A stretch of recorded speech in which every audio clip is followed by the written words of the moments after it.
κάνει ο Θεός για το κακό που υπάρχει γύρω μας?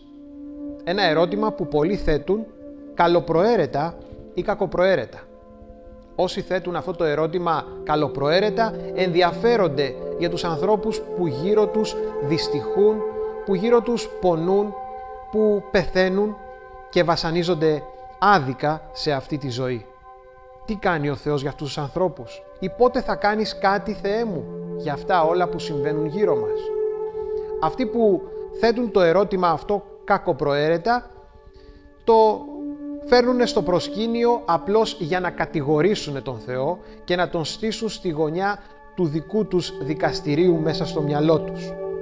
Αυτό φυσικά δεν είναι δυνατόν να γίνει, δηλαδή να καταδικάσουν τον Θεό. Πόσο μάλλον να καταδικάσουν έναν Θεό που δεν υπάρχει κατά την αντίληψή τους, όπως έχουμε εξηγήσει σε προηγούμενο βίντεο. Όμως, τι κάνει ο Θεός για το κακό που υπάρχει γύρω μας? Ας σκεφτούμε καταρχήν ότι ο χρόνος για τον Θεό είναι διαφορετικός. Ο χρόνος τρέχει και κυλάει για εμάς και επειδή πολλές φορές ο χρόνος τελειώνει στη ζωή μας και τελειώνει για τους ανθρώπους γύρω μας, βρισκόμαστε σε απόγνωση και απελπισία. Τι θα γίνει? Και αν δεν γίνει κάτι, βλέπουμε η ζωή να φεύγει και να πλησιάζει ο θάνατος. Άραγε ο θάνατος είναι ένα τέλμα, ένα τέλος για τον Θεό όπως είναι και για εμάς? Όχι. Ο Θεός έδειξε διαμέσου της θυσίας του Ιησού Χριστού, μέσα από τη ζωή του Χριστού, ότι ο θάνατος δεν είναι το τέλος.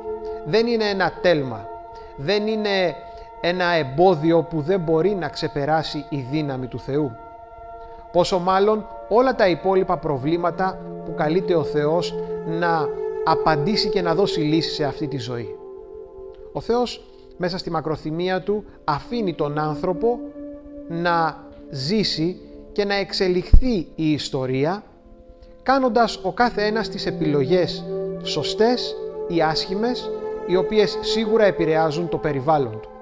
Δεν φταίει ο Θεός για την πείνα, εμείς φταίμε, εμείς τη δημιουργήσαμε. Δεν φταίει ο Θεός για τις ασθένειες και τις αρρώστιες, από εμάς ξεκινάνε και από εμάς μεταδίδονται. Δεν φταίει ο Θεός για το κακό. Ο άνθρωπος φταίει, ο οποίος με τις λανθασμένες επιλογές του δυστυχώς μολύνει όπως ένας ιός το περιβάλλον του. Και τι θα κάνει ο Θεός τελικά για αυτά? Μας το λέει πάλι μέσα στην Αγία Γραφή. Ο Θεός θα κάνει αποκατάσταση. Για τον Θεό δεν γίνεται μία μερική αποκατάσταση όπως προσπαθούν ορισμένοι να κάνουν σε αυτή τη γη. Να λύσει ορισμένα προβλήματα για ορισμένους. Ο Θεός θα κάνει μία τελική κρίση και μία τελική αποκατάσταση. Και εκεί θα φέρει την απόλυτη δικαιοσύνη. Και αυτή είναι η απάντηση που μας δίνει ο Θεός.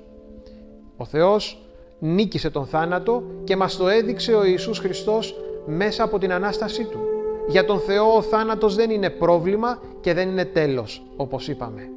Ίσως η Ανάσταση να είναι και η λύση την οποία περιμένουμε. Αρκεί να εμπιστευθούμε και να πιστέψουμε σε Αυτόν που μας έδειξε τον δρόμο για την Ανάσταση, τον Ιησού Χριστό.